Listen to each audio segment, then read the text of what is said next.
పోచమ్మ తల్లి దేవత భక్తులు సమర్పించిన పాలు తాగుతున్న అరుదైన అద్భుతమైన ఘట్టం షేర్లింగంపల్లి నియోజకవర్గంలోని మదీనాగూడలో చోటు చేసుకుంది. మదీనాగూడ గ్రామంలోని శ్రీ పోచమ్మ అమ్మవారి దేవాలయం ఉంది. స్వయంభూగా వెలిసిన పోచమ్మ తల్లి అమ్మవారికి ఇక్కడి స్థానికులు నిత్యం పూజలు చేస్తారు.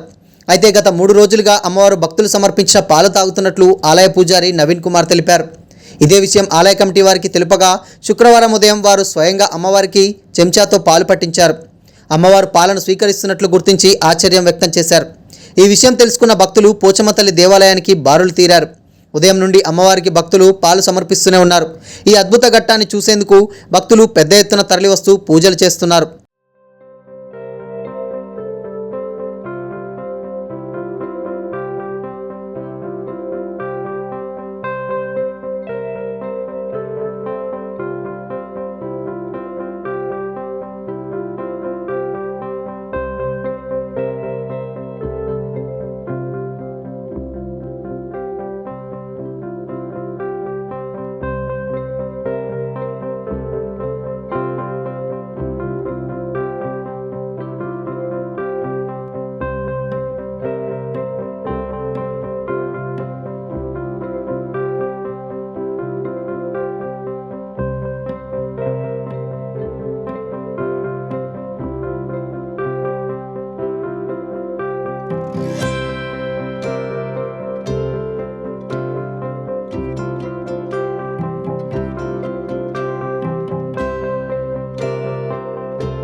గ్రామస్థలంలో ఉంది.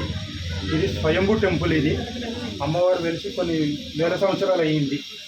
ఇది అమ్మవారు రోజు పాలు తాగుతుంది అని చెప్పి మేము 3 రోజుల నుంచి గమనిస్తున్నాను. ఈరోజు మా టెంపుల్ వాళ్ళ కమిటీ తోటి సమర్పించి ప్రజలందరికీ చెప్పి అమ్మవారికి సేవ చేస్తాం.